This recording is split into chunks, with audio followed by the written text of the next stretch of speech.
had like a low-level Pokemon break out of a great ball? I mean, it's just insulting. Welcome to Healthcare Triage Live. Insulting, I say. Oh, thank you so much for joining us. We hope people will come in more and more as time goes on here. So, please check us out on patreon.com/healthcaretriage. We can always use the support. Check out the Facebook page, facebook.com/healthcaretriage. The Reddit site is evidently active. I need to go back and check that some more. Watch Mondays and Fridays. There's so much good stuff on Healthcare Triage. Let's get right to questions. And we don't have a ton today, so write some in, please. Comments, that's where they put them. Tweet them, whatever. We'll find it. Here we go.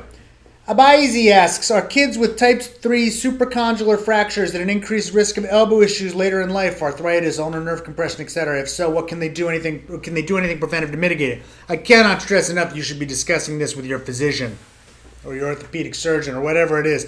Supracondylar fractures, type 3, all these things have to do with whether the things are going through the joints or the edge of the bone, the growth plates, how far apart they are, everything else. As you get more and more complicated fractures, the risk of lots of stuff goes up. But to know the specifics on that, you should talk to your doctor. Of course, better setting, better care, whatever kind of rehab they might do, or the kinds of things that might help prevent issues later in life, you should listen to your doctor. I wish I could tell you more than that. Christina Lai, what can explain the recent skyrocketing cost of an EpiPen? What can we do as patients who need this med and can't afford the $600? I never know if you're trolling me. I just wrote about this literally yesterday in the New York Times. You should go read it. It's really good. We'll make it an episode in the near future. All right. We could do the whole story of the EpiPens. I'll do a tiny little episode right now. So, EpiPens are invented in So, people need epinephrine when they have a very bad allergic reaction. You think allergic reaction, you think rash. Something like that. And so when that happens, a little bit of Benadryl, diphenhydramine, observation, you're just going to do just fine. But 1% to 2% of the population can get anaphylaxis, which means your airways start to close. That's bad. You need epinephrine. You need epinephrine now. You need it in the right dose. You'd be shocked about how just a quick dose of epinephrine can reverse anaphylaxis in people who have life-threatening allergic reactions are all of a sudden fine. But it's hard to draw up epinephrine from a syringe into it. Nobody carries around the stuff. And, if you carry it around loose, it only lasts a couple months and the syringes can break. And so EpiPen showed up in 1977, which were an easy way just to go jab and it automatically enters, puts the epinephrine into your body. In 2007, Mylan bought the EpiPen from whatever pharmaceutical company had before. At the time, they cost $57 a piece. And then they started to jack up the price because they're the only game in town. And they started a huge awareness campaign and they got everybody to know about it. And they got the CDC and the federal government to start recommending that people carry around 2 doses instead of 1 because one in 10 people sometimes need a second dose. Then they stopped selling it in 1 packs and only selling it in 2 packs, which of course let them double the price at least. And they kept jacking up the price year after year after year, which they continued to do over the next few years.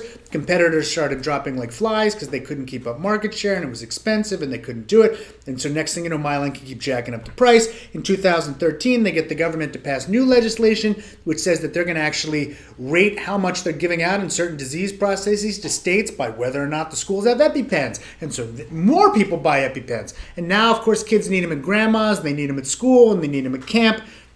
And now again, they're increasing awareness, and EpiPens run out every year because they go bad, so you got to keep buying more EpiPens. And now EpiPens cost $600 a 2-pack, which is 450% raise since 2007. They're not recouping research costs because the research was done in 1977 by a completely different company. They're making a fortune on these things. The competitors have dropped like flies. A lot of them disappeared in 2013. A year ago, the Audi Q was pulled from the shelves because it sometimes didn't do the correct dose. Teva was hoping to come out with a generic, but the FDA said, nope, not enough good data, pushed that off to 2017. Another company tried to appear in the last year. They were also told, nope, you don't have enough data yet, keep pushing off. Mylan's still the only game in town. Except for there's another one, the I don't even know all the names, there's AccuJect or Click or something like that. But the problem is that it's not the generic of the EpiPen. So we only know EpiPen. We think of it like Kleenex. It's not, when you get a tissue, people call it a Kleenex. When you see the machine that makes copies. We call it a Xerox machine, even though a Xerox is only one company that makes it. That's what EpiPen has become. And if I write a prescription for an EpiPen, you can't ask the pharmacist to give you the cheaper model because it has to be for the EpiPen. There is no generic. And so doctors write for EpiPen, patients ask for EpiPen. They don't know any better. They're all caught in this. Insurance covers a lot of it, so they're shielded from the price, unless, of course, they're in a high deductible healthcare plan, in which case they have to then, pay the deductible. And so it's a huge, huge problem. But we could say this is like a, Daraprim thing, which we've covered in the past, but this is a perfect example of so much that's wrong in the healthcare system. As I discuss in my article, which again, you should go read. The government gets involved and they encourage its use even though they don't actually try to provide any cost controls. There's not enough competition and regulation is preventing other entries into the market, which lets companies just jack up the prices. And insurance shields most of us from the cost, and we don't fight about it until it's out of control. Poor people and people with high deductible healthcare plans are the most at risk and therefore can't afford the drug, and the coupons won't even help those people, so the people who need help the most have to go without. This is not an optional medication. It's a mandatory, you must have or you will die medication, and therefore we can treat it like it's elective, but people have got to buy it. So we have them over the barrel. But we treat that with the same kind of cost-sharing measures to prevent use as we do stuff that's perfectly optional. Because we treat all healthcare the same, and we don't even understand how to apply cost-sharing. So it's a mess. It's a total mess. And you can get angry at the company. I don't care. For jacking up the price and charging $600, and the CEO is getting gazillion-dollar bonuses, and they're making a fortune, and this company is doing short-term decisions to try to make as much money as possible before someone else enters the market, and they've totally got us over a barrel. And we are the only country that's paying this high price, because every other country goes, screw that, we're going to bulk buy it or negotiate. And in Canada, this thing costs like $100 or less, as it does in France, as it does in Sweden, as it does pretty much everywhere else in the world. Epinephrine, by the way, costs less than $1 per milliliter, and an EpiPen uses about a third of that. And you're paying $600 for the twin bag. It's welcome to the United States. Best in the world, my ass. Anyway, Amanda Treadwell, how do drugs like Saxenda work for those who are insulin resistant but not yet diabetic? I don't know. I've never heard of Saxenda. I will have to. Injections. What is that? Weight loss injections, the hormone that. It's not metformin. What is it? It's a weight loss. It's new. Yeah, I still don't know enough about it. I can't even guess. Talk to your doctor, and I'll look it up, and hopefully next time I will know. Leigh Stewart, any new research or information on SSRIs, SNRIs? And we get this question every once in a while. And by new research, it's like new research that'll change your life? No. They come out with little studies all the time about, this is associated with your higher risk of this mental health problem or that health problem. But there's nothing out that I know of that would change the way that we prescribe, the way that we treat, the way that we do all those things. So unfortunately, the answer to that would be no. Alex is peachy. What would you do to improve mental health care? Should we all be screened for anxiety, depression, etc.? If I had my way, I think vastly, vastly, vastly more people would be in therapy. And I don't say that because it's pejorative. I am in therapy. I will go to my therapist until I die. I've been in therapy for decades. I just don't understand why more people don't see the value of this. I see people that go to the doctor every day for stuff that wouldn't even raise my hackles. I wouldn't even think to tell anyone else I had this issue, whether it be an itch or a rat, but they rush to the doctor immediately. But with mental health issues, we will bury them and assume we just have to suffer through them until they become life debilitating. That's a problem. If you have anxiety, if you have depression, if you have issues with coping with, life, you should go get help. And that doesn't necessarily mean go get a drug, which is, of course, people still go to the doctor, and the doctor can't do therapy, so the doctor does drugs. And there are some drugs which have been shown to help. But I wish we treated mental health the same way we do physical health, with the idea that we need to practice preventive medicine, with the way that we need to acknowledge that some people need lower levels of care than just the big ones. We don't do that. And a part of that problem is that we don't, we just treat them still as differently. We still treat mental health as a fault of the person, or as some imperfection, or as something less than real. We would never think that someone who got sick with a physical malady is either at fault or somehow to blame or less than another person who is healthy. But when it comes to mental health issues, we do that. And we should change that. Again, it's like therapy. I say I hand out the name of my therapist to people all the time. And I talk about it very openly when people will listen. And the number of people who actually follow me up on that is very small. But those that do are never say it's a waste of time. So I don't know. Joe, and I used to bitch about the fact that it wasn't reimbursed correctly, but that's really changed. When I first got to Indianapolis and I had to sign up for healthcare and get a new therapist because I was moving from Seattle and start all over again, I had to be very careful about which plan I picked because it was amazingly difficult. And they had to jump through hoops to try to get the reimbursements and do it because it was very difficult to get that stuff reimbursed. And that has changed in ways that I can note where I don't worry about, are they going to bill for this? Are they going to pay for it? Applies the deductible and I paid the deductible. That's it. It's covered. It's covered the same way as this. And that's awesome. So I don't bitch about it as much as I used to. That's really gotten much better.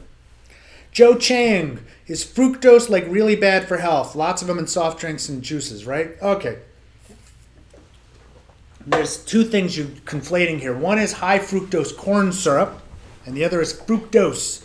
Because like the juice the fructose you sometimes get in juice is from the fruit. No one's arguing that fruit is bad. But high fructose corn syrup is like a lab designed sweetener that's unbelievably powerful and is in tons of stuff, and a lot of people think it's really bad for you. It has a very high glycemic index, which people will say that means it's the kind of thing that stimulates your insulin productivity so badly that maybe it potentially leads to issues with potential to develop type 2 diabetes or some other issues later in life. And while that research is not as perfect as I would like, there's no question that high fructose corn syrup is so widely used in the United States because of policy, because we subsidize corn so badly, because of the incentives that we put in place in the U.S. system of what we choose to subsidize and what we choose not to subsidize. And so that, I would separate fructose and high fructose corn syrup. Don't. Now, having said that, there are people that'll say that fructose might be associated with kidney stones, so there are other issues. But for most healthy people, natural sources of fructose, I don't know if I get freaked out as I would like high fructose corn syrup, which are two separate things. Evan Wilhelms, any research about thermodynamic calorie burning, weight loss through cold exposure? Presume not, but if not, why wouldn't it work? As it makes perfect sense from a purely chemical perspective. When you say weight loss through cold exposure, are you talking about like causing your body to shiver? And that would actually burn calories? Is that what we're talking about? Well, if that was the case, then people up north would be thinner than people down south. And I don't know that that's necessarily the case. Maybe houses are heated all the time. Yeah, but still, I don't know. I don't know that Eskimos are naturally thin. People don't get really cold anymore. I don't know. I would. All right, stanza. So anyway, but how much time are you spending in your thermodynamic? What I read all the time about, and in fact, what a friend of mine just asked me to write about, is this like superbaric, whatever crazy cold cryotherapy crap. And I said crap. I did say crap. Shouldn't have said crap because that gives you the answer up front. It also makes it sound pejorative. But there's no research behind any of this. Anyway, there are people that used to talk about the cryotherapy stuff as like maybe it would help with pain, muscular pain, wound pain healing. And I don't know, athletes use it. That's when I always get squirrely. But then they started expanding it to say like, oh, it makes your skin look nice. And now it's like, oh, it makes you lose weight. And if that's what you're talking about, no, I don't know of any evidence that shows that happens. Certainly what you find is that stuff costs a lot of money. Therefore, it is used primarily by people at a higher socioeconomic strata. And those people tend to be thinner than people at lower socioeconomic strata. So these things are monstrously confounded. So, no, I don't really know of any evidence that says that, cryotherapy leads to weight loss. If you're talking about just more in general, people who live in colder climates, then Stan will argue, as he just did, that people are so rarely exposed to the cold anyway, because they live in heated houses that how would we even know? I don't think shivering, I don't know how much shivering, this is also, it's like how many calories do you actually burn through shivering? And quantify it. Is it a couple? because it's like, unless it's massive, it's not going to make that much difference. Remember that, like, even, an hour of exercise doesn't burn enough calories to truly impact weight loss that greatly in general, and that exercise is not the key to weight loss. I'm not sure that background shivering would do it either. I don't know. Razdalek, are there any scientifically proven factors which increase the risk of appendicitis? What a great question. I think there are some things you could eat or swallow. Like, you can get stuff caught in there, like maybe a bezoar or something. I'm not think so that can lead to an increased risk of appendicitis, but like things that you would change or that, like, many people do, I don't think so. Most of the things are like rarer. Don't swallow tons of hair, that would mean, or don't swallow stuff that could, inorganic stuff that gets. It's like most people aren't doing that. So just that's general advice anyway. Just don't do that. So I don't know. Most of the time, people are asking about preventable things that they could do or lifestyle factors that they could change, and I don't really know any. Why are you so worried about appendicitis? Also, it's like that's just one of those, that's just one of those lightning strikes things most of the time. So I don't know why. Of all the things to try to avoid, that's not one that people bring up often. So I really would love to know why. Joe Chang asks again, I saw the video on milk. However, when I tell my parents, they say it's for the calcium. So is that a sound rebuttal, especially for the kids and elderly? Did you watch the video? Because the video goes into that. Come on, man. I also wrote a good New York Times column on this. You should go read it. Anyway, that's the claim, is that everyone will tell you that you need the calcium. So let's go to research. Do kids who drink lots of, what do you need the calcium for? Most people say it's for good bone health. And then I'd say, like, well, what do you mean by that? And they'll say, well, maybe it means like fewer fractures. We're talking kids now. And then when they do the research, what they find is that if they randomize, kids who drink more milk outside the toddler age wind up being taller and actually having more of a risk for like fractures or problems. When we talk about adults, and they talk about the calcium, randomized controlled trials don't show that it really changes bone strength, bone health, bone growth. But it doesn't do any of these things. When we even supplement with calcium and vitamin D, it doesn't change these things. It doesn't change the rate of fractures. It doesn't change the rate of falls. It doesn't really change much in the way of like osteoporotic, fractures. It just doesn't. And there's research to show that. So saying that there's calcium in milk and that's why you need milk is the same crap as like the tryptophan in turkey. It's like, yes, it is true that there's tryptophan in turkey, and it is true that there is calcium in milk, but it is not true that the tryptophan in the turkey is making you sleepy, or that somehow the turkey is making you sleepy. It is not true that the calcium in the milk is somehow creating good bone health in any way, outcome measures that we would care about. So, yeah, there's calcium in milk, but it doesn't do anything. It doesn't in any way that we can measure. So if you're a newborn, yeah, breastfeed, drink milk. If you're a toddler and you need the brain health and that's where you're getting most of the fat, so in the full fat milk in your first, second, great. That's what you need. But after that, no, there are no mammals. There are no other mammals that drink milk. They don't. We're the only one left. And don't throw at me that crap about we're the only animals that drink beer. Yes, we drink beer because we like it, not because we need it. And the same thing is true of milk. We should drink it because we like it, not because we need it. If animals outside of the neonatal period needed milk, they would drink it. We're the only ones. We don't need to do all those extra things. We do them because we like to, and that is fine. Allison Moore is an educator, and the new on vogue research is the adverse childhood experiences survey. How legitimate is this study? Has been backed up by other studies. So here's the thing. It's legitimate in the sense that, a lot of these things as always get developed for bad stuff. And there are kids who are horribly traumatized. And when you're measuring it, we need objective measures to try to quantify that. And so kids who have had actual bad traumatic experiences wind up having issues. And now we're trying to expand it to show that kids who have had micro traumas, lots of other smaller issues have things. Now, they can find statistically significant differences. They can find real differences. These are not randomized controlled trials. They are still observational studies. They are terribly confounded. And And they often apply not to just the general public, but kids that were already at a high risk for concern. So when you look at them and you try to extrapolate them, I do believe that traumatic experiences for children have significant consequences. I have no trouble believing that. But some of them that are looking at very small levels of trauma or micro trauma or adverse childhood experiences and then trying to extrapolate it to very large consequences, that I'm not so sold on. This is one of those areas where I'd say, Allison Moore, tweet me or email me or do something about a particular study you're interested in, and I will be happy to tell you why I think it's something we should read or not, because some of the research is great and some of the research is crap.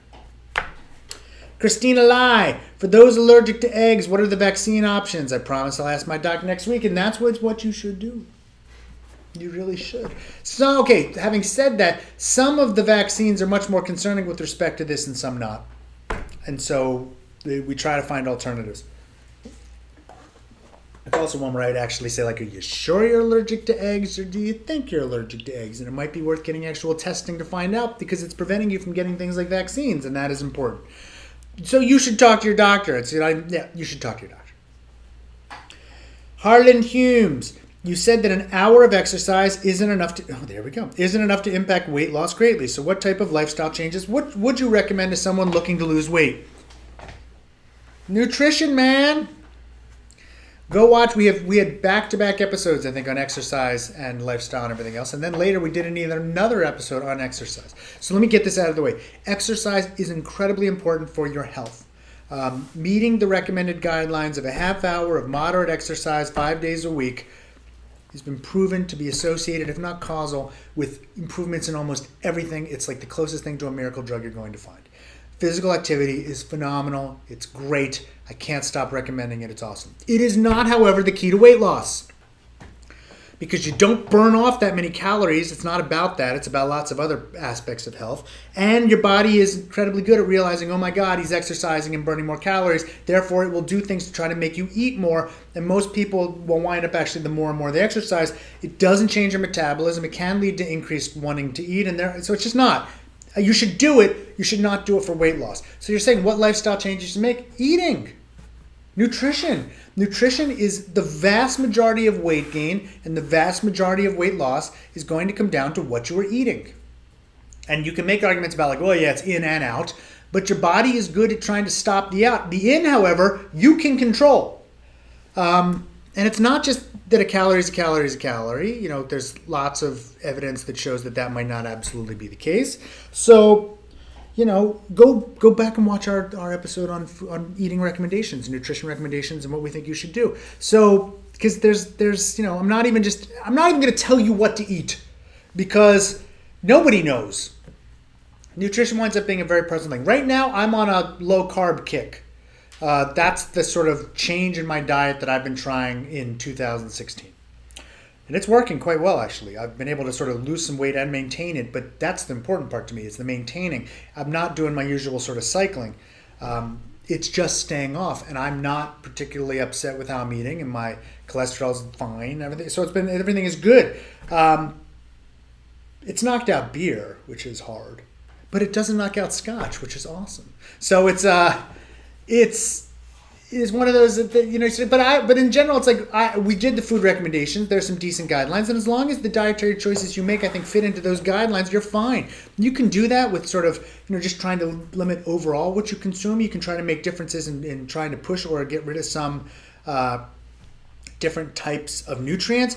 There's the macronutrient diet. There's the Weight Watchers. There's the Jenny Craig. There's the blah, blah, blah, blah. There's Atkins. I don't care. I don't care. I don't even really like diets. I would just say you should try to keep your dietary habits in such a way to maintain health. And I still think the nutrition recommendation episode that we made is a pretty good way to do so. It also is still one of the most popular columns I think I've written, period, as well. So there you go. But exercise, do exercise. Be physically active. Just don't think it's going to be the way to weight loss. The Biggest Loser, it drives me crazy about that show. You know, that they stress so much that it's the exercise, it's the exercise, it's the exercise, and they don't really focus nearly as much on the massive dietary changes those people have to make. And it also it's stress. And I know too many people who will waste an hour or 2 hours a day going to the gym, showering, changing, working out like crazy, Soul Cycle, whatever bar method, working their butt off, thinking that, and then so they'll spend hours at this and then tell me that they have no time to cook. And that's ridiculous. If you just spent your 30 minutes walking vigorously around your house or the block and then spent all the rest of that time working in the kitchen, trying to make, you would see much greater changes in your life. Don't discount that stuff. Changes in your nutrition and what you eat are far more impactful towards your weight status and health than physical activity and exercise. Not to say that that's not important. And let's call it there. Thank you so much for tuning in. Again, patreon.com/healthcaretriage. If you can, we really always can use the support. Facebook.com/healthcaretriage. HCTmerch.com. We're still selling the mugs. We're still selling the posters. The Reddit site, watch us on Friday. We're going to do an update on Addie or flibanserin or the female Viagra or whatever you want to call it. And of course, we have this week was on infant mortality. It was an episode I'm proud of. You should go watch it. Talk to you later. Have a good week.